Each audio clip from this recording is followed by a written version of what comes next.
राज्याभिषेक सोहळ्यासाठी ज्या खास सुवर्ण मुद्रा किंवा होन महाराजांकडून जारी करण्यात आल्या होत्या त्यापैकी फारच थोडे होन आज पाहायला मिळतात। असाच एक सुवर्ण होन पूर्व विदर्भातील शिवकालीन नाणं संग्राहक अशोक सिंग ठाकूर यांच्याकडे आहे। त्यांच्याशी बातचीत केली आमचे प्रतिनिधी संजय तिवारी यांनी।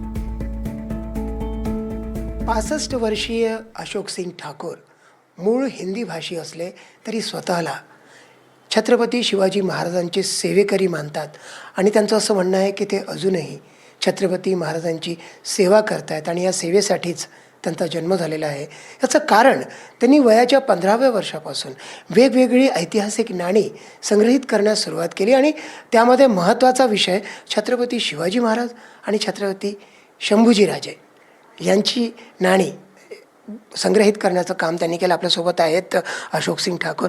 अशोकजी, खूप खूप धन्यवाद। NDTV मराठीसोबत आपण बोलताय। हे जे नाणं किंवा होन है ना, शिवरायांचं होन हे इथे जे आहे सुवर्ण होन आहे, त्याला प्रत्यक्ष थोरल्या महाराजांचा स्पर्श झाला असं तुम्ही आता उल्लेख केला, असं अशी तुमची भावना आहे। ती भावना काय आहे आणि याच्या मागचा इतिहास थोडासा आमच्या प्रेक्षकांना सांगा। देखिए, ये जो स्वर्ण मुद्रा शिवाजी महाराज की है, जिसे हम होन के नाम से जानते हैं, ये खास एक इवेंट के लिए बनाई गई थी।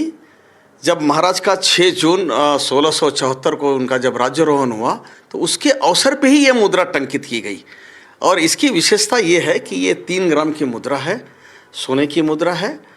और ये महाराज के राज्यारोहण के एक दिन पहले उनका तुलादान किया गया था इन्हीं स्वर्ण मुद्रा से।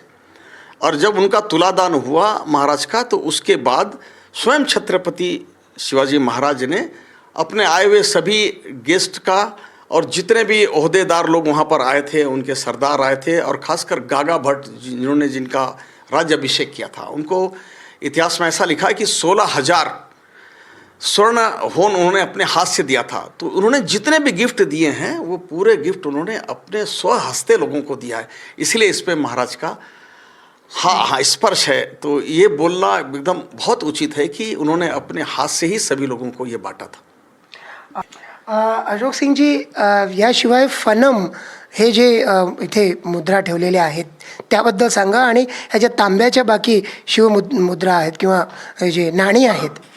फनम ऐसा है सर कि फनम चलन में था और वो पब्लिक के चलन में था, और वो बहुत फ्रैक्शन है, बट एक छोटी सी मुद्रा, लेकिन उस पर भी अग्रभाग पे श्री राजा शिव और पृष्ठ भाग पे श्री छत्रपति लिखा है। लेकिन जो चलन में थी वो हमारी ताम्र मुद्रा थी, हमारी ये मुद्रा चलन में थी, और ये आम आदमी के चलन में थी। इस पर भी वैसे ही लिखा हुआ है, एक तरफ श्री राजा शिव और दूसरी तरफ छत्रपति लिखा हुआ है।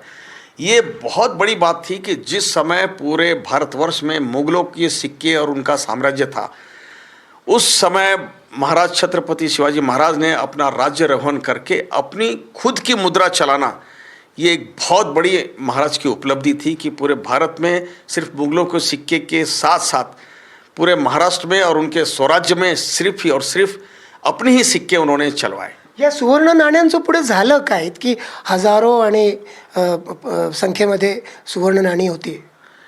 देखिए, छत्रपति शिवाजी महाराज के बाद संभाजी राजे विराजमान हुए, उनको भी छत्रपति उन्होंने अपने आप का राज्यारोहण बनवाया। लेकिन कालांतर में उनके जाने के बाद औरंगजेब फिर से सक्रिय हो गए थे और मुगल इतने फिर से आक्रामक हो गए थे कि उन्होंने इस सिक्कों को गलाना शुरू किया। धन्यवाद। तर इतिहास संशोधक अशोक सिंग ठाकूर आपल्याला सांगतायत की ज्या पद्धतीने त्यांनी आयुष्यभर गोळा करून हा पूर्ण शिवरायांच्या नाण्यांचा संग्रह केलेला आहे, आणि त्यांची अशी इच्छा आहे की भविष्यातील पिढ्यांपर्यंत शिवरायांच्या स्मृतीतील हा खजिना भविष्यातील पिढ्यांना कळावा।